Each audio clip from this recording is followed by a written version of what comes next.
하나님 아버지, 가을이 깊어가는 10월의 아름다운 계절에 그동안 지쳤던 우리의 몸과 마음을 위로해 주시고 새롭게 활기를 얻을 수 있도록 저희의 발걸음을 주님 앞으로 인도해 주시고 주님을 찬양하며 예배하게 하심에 감사와 영광을 드립니다. 아멘.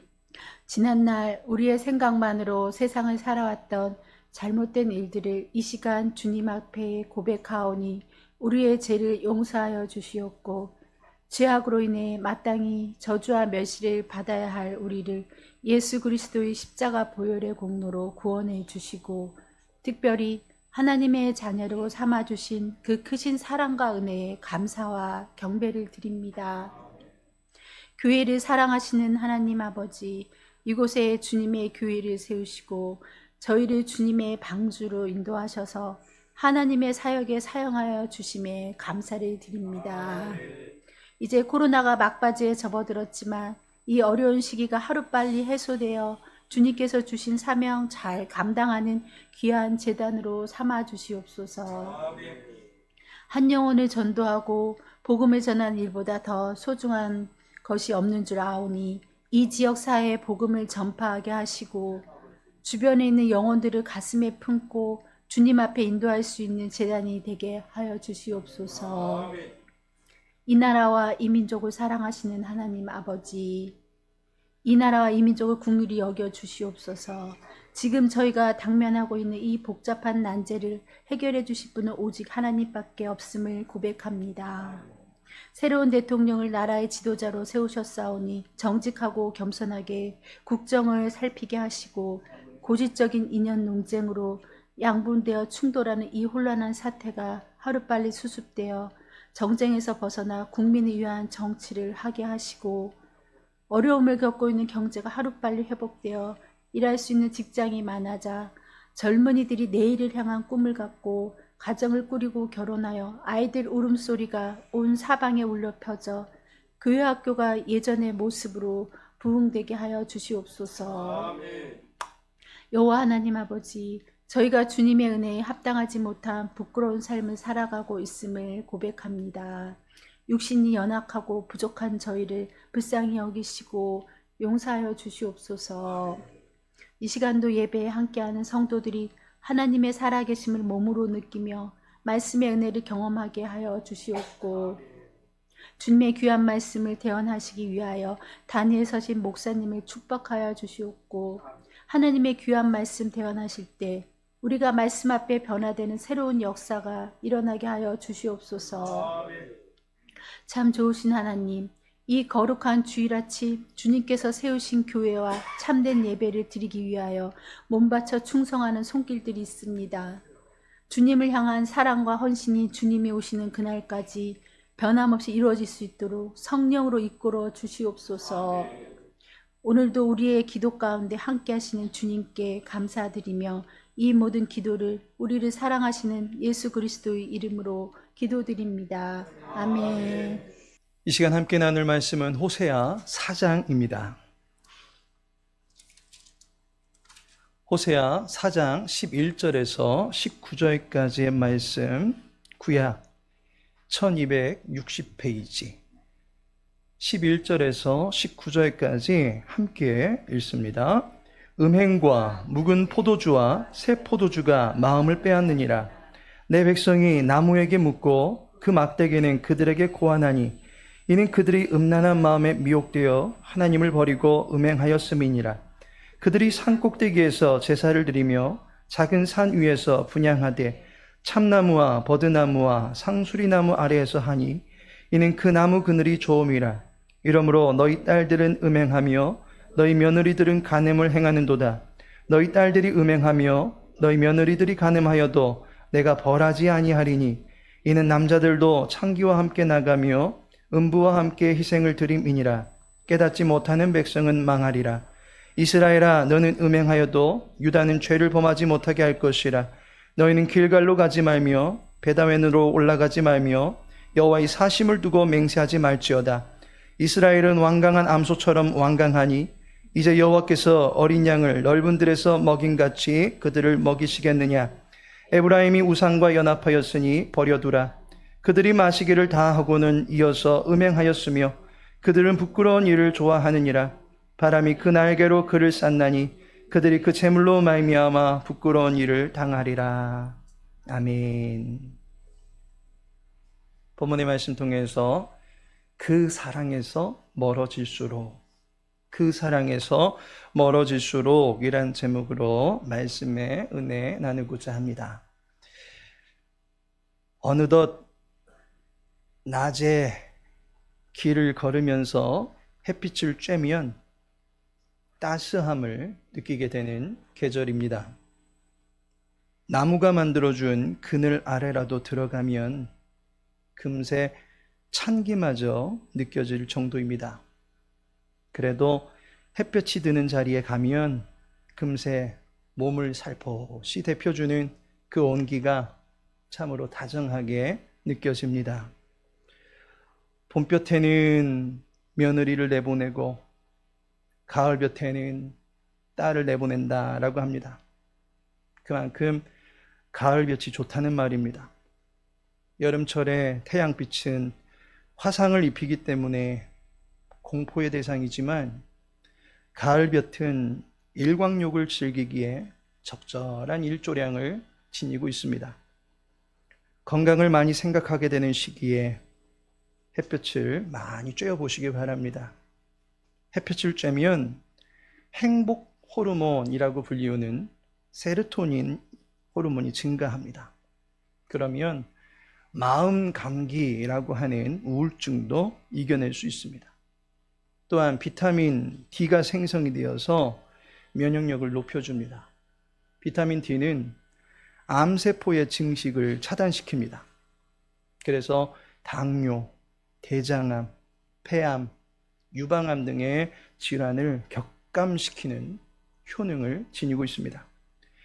이 밖에도 태양빛에는 150가지의 치료제가 들어있다고 하니 천연 치료제이고 무한 공짜인 이 햇빛을 마다할 이유가 전혀 없을 것입니다. 인간의 몸과 마음을 건강하게 해주는 하나님께서 마련해 주신 은혜의 빛을 마음껏 받으시기 바랍니다. 이외에도 인간의 몸과 마음을 비롯해서 영혼까지 생명의 기운을 충만하게 보충해주는 은혜의 빛이 있습니다. 이사야 60장 19절 말씀, 다시는 낮에 해가 내 빛이 되지 아니하며 달도 내게 빛을 비추지 않을 것이요 오직 여호와가 내게 영원한 빛이 되며 내 하나님이 내 영광이 되리니. 해도 달도 그 기한이 다하여 사라질지라도 하나님의 영광의 빛은 영원한 것입니다. 창세 전부터 지금까지 또한 영원토록 우리의 심령 속에 비추고 있는 빛입니다. 그 빛 가운데로 나아가시기 바랍니다. 하나님은 우리의 영혼이 충만하게 쬐어야만 하는 빛이십니다. 그 빛의 본체가 예수님이십니다. 요한복음 8장 12절에 예수께서 또 말씀하여 이르시되 나는 세상의 빛이니 나를 따르는 자는 어둠에 다니지 아니하고 생명의 빛을 얻으리라. 예수님이 생명의 빛이십니다. 예수님 만나면 우리는 강건해질 수 있습니다. 예수님의 사랑이 우리에게 행복 바이러스를 활성화시키게 됩니다. 그리스도의 사랑과 관련해서 지난 한 달간 시리즈로 말씀을 살펴보았습니다. 에베소서 3장 19절 말씀 함께 읽습니다. 그 너비와 길이와 높이와 깊이가 어떠함을 깨달아 하나님의 모든 충만하신 것으로 너희에게 충만하게 하시기를 구하노라. 그 너비와 길이와 높이와 깊이, 그야말로 우리 삶의 자리에 전방위적으로 탄탄하게 그리스도의 사랑으로 인한 온실을 만들어 주셨습니다. 이 사랑이 무한하고 영원하기에 바울은 지식에 넘치는 그 사랑이 충만케 되기를 기도하고 있습니다. 이 기도가 모든 성도님들의 심령과 가정 안에 넘쳐나기를 축원합니다. 주의 교회 위에도 이 기도의 능력이 부어지기를 축원합니다. 이달 생명의 삶의 본문에 맞추어서 말씀을 전하고자 합니다. 본문을 보아하니 호세아서입니다. 그 가운데 본문을 보니 하나님의 사랑을 충만하게 받아야 함에도 불구하고 그 사랑에서 떠나 있는 사람들의 모습을 볼 수가 있습니다. 이스라엘 백성들은 그 사랑의 볕이 드는 은혜의 자리를 떠나고 있다라는 사실입니다. 오늘 본문을 통해서 그리스도의 사랑에서 멀어지면 어떠한 일이 벌어지는지 살펴보고 다시금 그리스도의 사랑 가운데 서고자 할 때 우리들에게 필요한 자세는 무엇인지 알아보고자 합니다. 먼저 하나님의 사랑에서 멀어지면 어떻게 됩니까? 빛의 기운을 받지 못하면 면역력이 떨어지듯이 빛 대신 하나님에게서 멀어질수록 우리의 삶에 유익한 것들이 무너져 내릴 수밖에 없습니다. 그 첫 번째가 바로 예배가 무너지는 것입니다. 그리스도의 사랑에서 멀어지면 멀어질수록 다른 사랑할 것을 찾게 됩니다. 사랑하지 말아야 될 것을 사랑하게 되면 그것을 가리켜서 음행이고 변태이고 정욕이다라고 할 수밖에 없습니다. 12절에 보시면 내 백성이 나무에게 묻고 그 막대기는 그들에게 고하나니 이는 그들이 음란한 마음에 미혹되어 하나님을 버리고 음행하였음이니라. 백성이 나무에게 묻고 막대기의 명령을 듣고 있다라는 그런 모습을 그리고 있습니다. 모든 피조물 가운데 으뜸이라고 하는 존재가 인간입니다. 인간도 자기들의 학문을 통해서 인간을 가리켜 말하기를 만물의 영장이다라고 말합니다. 진화론의 이론을 빌린다면 가장 고등한 존재가 바로 인간이다라고 할 수 있습니다. 그런데 그러한 존재가 나무에게 자기 운명을 묻고 있습니다. 고작 막대기에 불과한 작대기가 가르쳐주는 방향이 어디인지 그 방향을 알아서 그곳으로 나아가려고 합니다. 나무와 막대기의 종노릇하기를 자처하고 있습니다. 하나님의 수하에 있던 거룩한 피조물의 그 위치를 망각한 채 막대기의 그 그늘 아래에 거하려고 하는 것을 보게 됩니다. 우상을 숭배하는 인간의 어리석은 모습을 말하는 것입니다. 잘못된 것을 사랑하고 있는 모습입니다. 인간은 본래가 교제하는 본능을 가지고 창조되었습니다. 그것이 창조 DNA입니다. 이 창조 DNA를 통해서 하나님과 인간이 교제하게 하셨습니다. 남성과 여성의 구분된 성을 통해서 서로를 만나서 돕는 배필이 되게 해주셨습니다. 또한 서로 돕는 동역자가 될 수 있도록 교회를 이루게 해주셨습니다.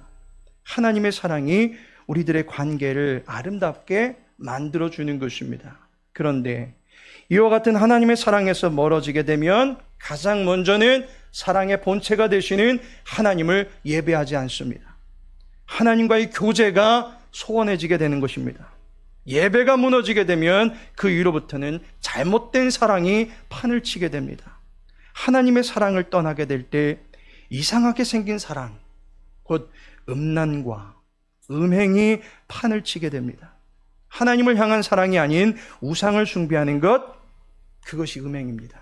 에베소서 5장 5절에 보니 너희도 정녕 이것을 알거니와 음행하는 자나 더러운 자나 탐하는 자 곧 우상 숭배자는 다 그리스도와 하나님의 나라에서 기업을 얻지 못하리니 라고 말씀합니다. 사람을 향한 사랑도 하나님에게서 멀어진 사람에게는 결국 잘못된 감정으로 나타나게 되고 그것이 이 사이에 음란을 조장하는 것입니다.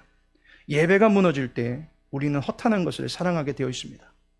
사람의 교제하는 창조 DNA가 그 사랑에 목말라 하는 그 목마름을 해결하기 위해서 또한 주림을 해소하기 위해서 하나님 앞으로 나아가지 아니하면 분명히 다른 것을 탐하는 자세로 나타나게 됩니다. 예배가 우선된 자리에서 이제 내려오게 되고 그 예배가 있어야 할 자리에 분명히 다른 먹거리, 놀거리, 볼거리를 찾아서 헤매게 됩니다. 따라서 내 신앙의 건강함을 진단하고자 할 때 내 안에 예배를 사모함이 있는가 가장 먼저 짚어보시기 바랍니다. 예배의 사모함이 있는가라고 하는 점입니다. 예배는 내 구미에 하나님을 맞추는 것이 아니라 하나님의 권위 아래에 내가 엎드리는 것입니다. 예배는 나를 찾아오시는 하나님에게 내가 입히고자 하는 색동옷을 입히는 것이 아닙니다. 색동옷을 입혀서 내 앞에서 나의 즐거움을 위해서 하나님이 재롱을 피셔야 됩니다 라고 하는 것이 예배가 아닙니다. 도리어 나에게 옷을 입히고자 하시는 그 주님 앞에 벌거벗은 자세로 엎드리는 것을 말하는 것입니다. 예배는 나에게 맞추려 하지 말고 나를 예배에 곧 하나님의 권위 앞에 맞추어서 그분의 권세 아래 무장해제하는 것, 그것이 예배다라고 하는 것입니다. 그 하나님 앞에 엎드림을 사모할 수 있는 주님의 권속들 되시기를 바랍니다. 두 번째로, 하나님의 사랑에서 멀어지면 도덕과 윤리가 무너지게 되는 것을 경험하게 됩니다. 신령한 사랑이 무너질 때 일반화된 사랑도 무너질 수밖에 없습니다. 사랑의 자리와 터가 사라졌는데 그 자리에 무슨 제대로 된 사랑이 자리를 잡고 일어설 수 있겠습니까? 영적 감각이 마비가 되어버리면 도덕적 불감증에 걸릴 수밖에 없습니다. 14절의 말씀 보시기 바랍니다. 너희 딸들이 음행하며 너희 며느리들이 간음하여도 내가 벌하지 아니하리니 이는 남자들도 창기와 함께 나가며 음부와 함께 희생을 드림이니라. 깨닫지 못하는 백성은 망하리라. 딸들은 음행하고 며느리들이 간음해도 벌하지 아니하리니 라고 말씀합니다. 이상하지 않습니까? 음행했는데 간음했는데 벌하지 않는다라고 합니다. 그래서 하나님은 음행해도 간음해도 징계하지 않으시나 보다, 그렇게 성경 보시면 크나큰 착각입니다. 하나님이 시대에 발맞추어서 음행도 간음도 이제 그 적정 수준을 어느 정도 조정해서 허락해 주셨나 보다 라고 하시면 큰일입니다. 전체적인 문맥에서 이 말씀은 음행과 간음을 허락하는 말로 해석하기 어렵습니다. 뒤에 보면 그리 말하고 계시지만 깨닫지 못하는 백성은 망할 것이다 라고 합니다. 어디 한번 해봐라, 네가 하고 싶은 대로 해봐라 라고 하는 부모님의 엄포가 진짜 하라는 말로 들린다면 그 자녀는 문제가 있는 것입니다. 일종의 말귀를 못 알아듣는다라고 볼 수 있습니다.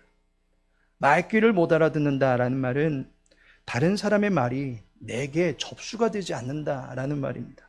공감하거나 동의하지 못하는 자세를 말합니다. 16절에 보니 이스라엘은 완강한 암소처럼 완강하니, 완강한 암소처럼 완강하니 라는 말은 완강하고 완강하다라는 말입니다.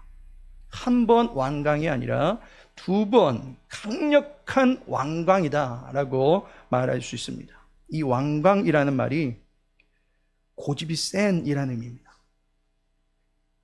결국 자기의 의사를 결코 굽히지 않는 자세를 넘어서서 누군가 말할 때 그 말에 반항적인 자세로 임하는 것을 말합니다.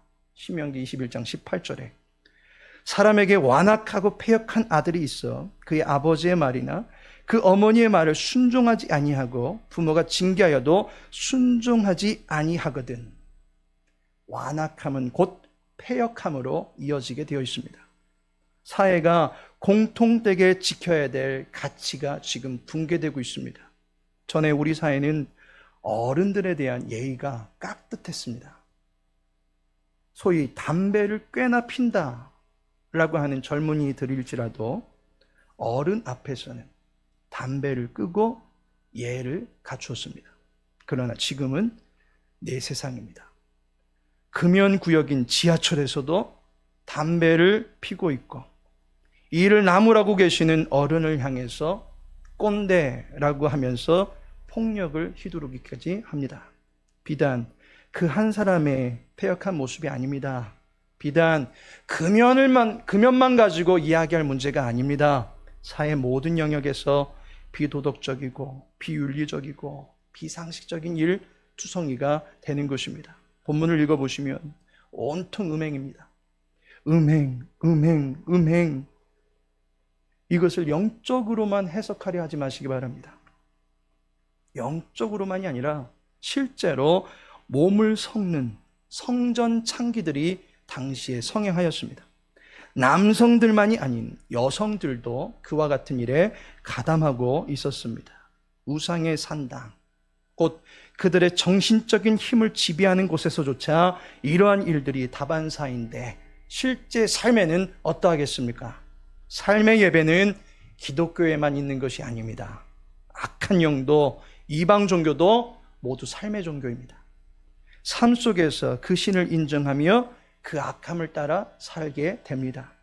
우상의 산당에서만 악을 저지르는 것이 아니라 실제 삶으로도 그 악이 누출된다라는 것입니다. 결국 온 나라가 매춘굴이 되어가고 있는 실정입니다. 나 한 사람이 하면 부끄러운 일입니다. 그런데 두 사람이 하면 그 부끄러움이, 무안함이 반감됩니다. 세 사람이 하게 되면 이래도 되는 건가? 라고 하는 힘을 얻게 됩니다. 네 사람, 다섯 사람 뭉치기 시작하면 부끄러움을 모릅니다.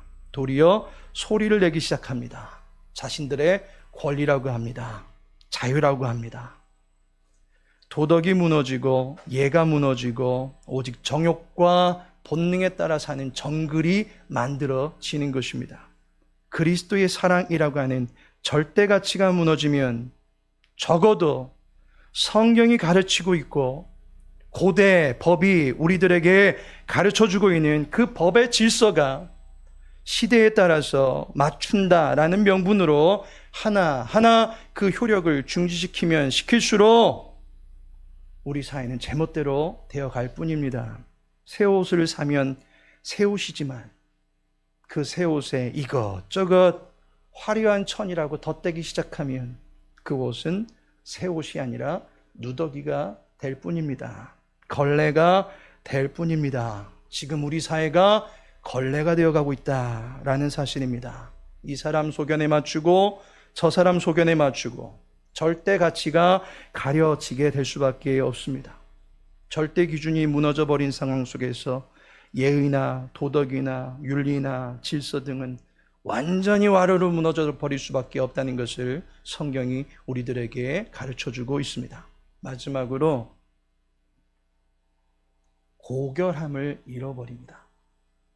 15절에 보니 이스라엘아 너는 음행하여도 유다는 죄를 범하지 못하게 할 것이라 너희는 길갈로 가지 말며 베다웬으로 올라가지 말며 여호와의 사심을 두고 맹세하지 말지어다. 여기에 보니 유다만큼은 죄를 짓지 못하겠다, 못하게 막아보겠다라고 하십니다. 그러면서 가장 먼저 언급하는 것이 길갈과 베다웬으로 가지 말라라고 합니다. 그것이 바로 악의 소굴이 되었기 때문입니다. 길갈과 베다웬은 사실상 이스라엘 땅에서 매우 중요한 역사적 의미를 지니고 있는 도시입니다. 길갈은 여호수아 5장 9절에 보니 여호와께서 여호수아에게 이르시되 내가 오늘 애굽의 수치를 너희에게서 떠나가게 하였다 하셨으므로 그곳 이름을 오늘까지 길갈이라 하느니라. 길갈은 애굽에서 나왔던 이스라엘 백성들이 비로소 가나안 땅에 들어가게 되었던 그 영광의 순간을 기억하게 만드는 장소입니다. 그들은 애굽 430년, 광야 40년간의 긴 시간을 지나면서 자신들이 누리지 못했던 여호와의 백성이다라고 하는 사실을 이제 땅에 정착하여서 온전히 그 열매를 맛보며 누리게 되었습니다. 여호와 하나님의 자녀가 되었고 고결한 언약을 가지고 살아가는 기품 있는 민족이 되었다는 사실을 확인하게 된 장소가 길갈입니다. 그런데 이제 그 길갈에 올라가지 말라고 합니다. 영광된 지위를 잃어버렸기 때문입니다. 베다웬은 베델의 다른 이름입니다. 베델, 하나님의 집이란 말입니다. 영광스러운 하나님을 모시던 집입니다. 그런데 베다웬 비참함의 집이다 라는 말입니다. 하나님을 모시며 살아가던 삶이 영광된 삶이었던 반면에 이제 베다웬, 곧 비참함의 신세가 되었다라고 하는 것을 꼬집고 있습니다. 언제 그랬다는 것입니까? 여호와 하나님의 사랑의 그늘에서 멀어지면 멀어질수록 그와 같이 비참한 신세가 된다라는 것입니다. 청교도 신학을 발흥시키고 종교개혁을 이루었던 유럽의 교회들이 지금 옛 영광을 모조리 잃어버렸습니다. 지금은 수많은 교회터가 카페가 되고 클럽이 되고 술집이 되고 이슬람 사원이 되고 체육관이 되어버렸습니다. 그 위로 올라가던 옛 선조들의 발걸음이 무한하게 된 것을 보게 됩니다. 하나님의 사랑의 빛에서 멀어지면 영광된 삶도 잃어버릴 수밖에 없습니다. 아버지의 집을 떠나서 스스로 잘 살 수 있을 것이라 여겼던 탕자가 결국에 어떻게 됩니까? 누가복음 15장 16절에 그가 돼지 먹는 쥐염 열매로 배를 채우고자 하되 주는 자가 없는지라. 돼지, 이스라엘 백성들이 부정하게 취급하는 짐승입니다. 스스로 거리를 두게 되는 짐승입니다. 그러나 이제 그 부정하게 취급하려는 돼지에게로 스스로 들어가서는 그 짐승이 먹는 쥐염 열매라도 얻어 먹어보려고 하는 그러한 신세가 되어버리고 말았습니다. 인간이 돼지가 먹는 사료를 먹는 것도 비참한 것이고 아버지의 사랑을 내내 받아왔던 그 가정의 막내 귀염둥이가 부정한 돼지의 품속으로 기어 들어가는 것 얼마나 비참한 신세입니까? 하나님의 사랑에서 멀어지는 사람은 이와 같다는 것입니다. 짐승과 같은 삶을 살게 됩니다. 수치스러운 삶을 살게 됩니다. 과거에 영광스러웠던 모든 삶을 잃어버린 채 고결함을 간직하지 못한 채 비참하게 살아갈 수밖에 없다는 것입니다. 탁지원 소장님이 운영하고 계시는 현대 종교에서는 2070년이면 한국 사회는 무신론과 이단의 나라가 된다라고 밝히고 있습니다.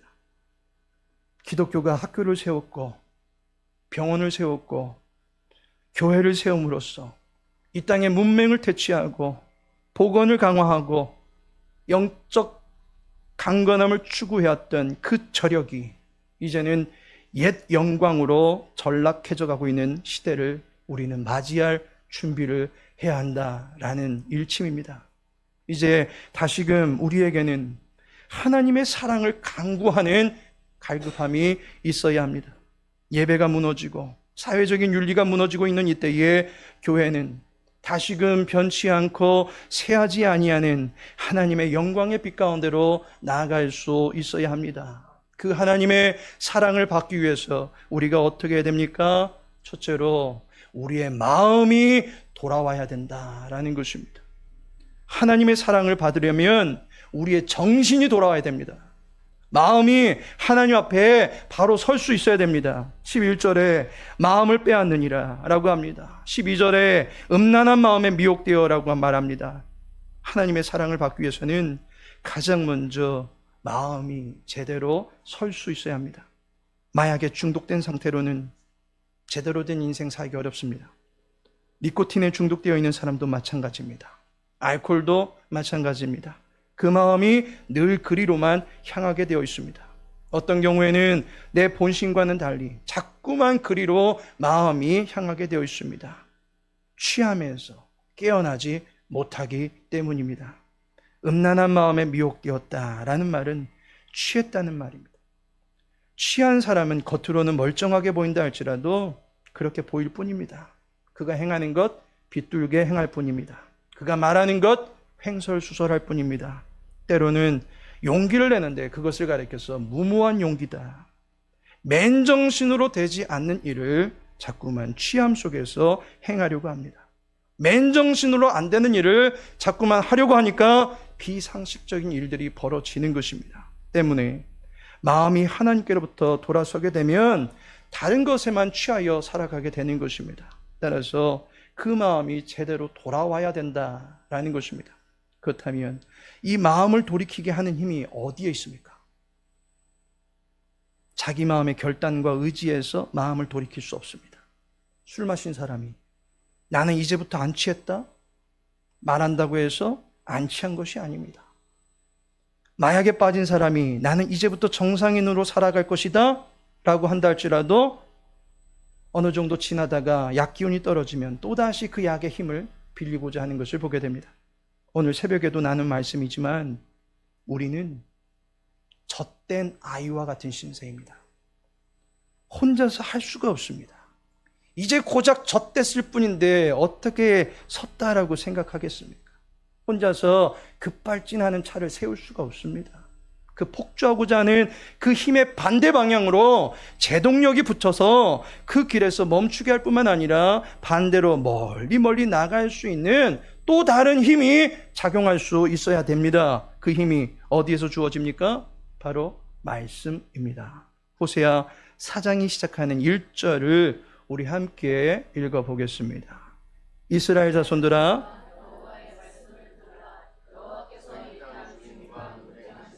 이 땅에는 진실도 없고 인애도 없고 하나님을 아는 지식도 없고, 가장 먼저 여호와의 말씀을 들으라 라고 합니다. 왜냐하면 진실이 없기 때문입니다. 인애, 곧 하나님의 마음이 느껴지지 않기 때문입니다. 그리고 하나님을 아는 지식도 없다라고 합니다. 절대자에 대한 인식이 사라지고 그 존재에 대한 감흥이 사라질 때 인간의 소견만 나타나게 됩니다. 제멋대로 말하고 제 기분대로 말하고 제 고집대로 살아가는 것입니다. 그런데 여호와 하나님께서는 계속해서 4장에서 계속해서 말씀하시지 않습니까? 6절에 내 백성이 지식이 없으므로 망하는도다. 내가 지식을 버렸으니 나도 너를 버려 내 제사장이 되지 못하게 할 것이요, 네가 네 하나님의 율법을 잊었으니 나도 네 자녀들을 잊어버리리라. 지식이 없으면 망한다라고 합니다. 듣지 못하니까 망각하는 것이고, 망각하니까 삶에서 멀어지는 것입니다. 우리의 마음에서 하나님의 사랑을 인지하고 깨달을 수 있는 비결은 그분의 마음이 담긴 그 편지를 읽을 수 있어야 합니다. 하나님을 만날 수 없기 때문에 우리는 그분의 마음이 담긴 글을 접할 수 있어야 합니다. 주의 말씀을 듣고서 하나님의 사랑을 확신할 수 있는 주님의 권속들 되시기를 축원합니다. 호세아 11장 8절에 에브라임이여 내가 어찌 너를 놓겠느냐, 이스라엘이여 내가 어찌 너를 버리겠느냐, 내가 어찌 너를 아드마같이 놓겠느냐, 어찌 너를 스보인같이 두겠느냐.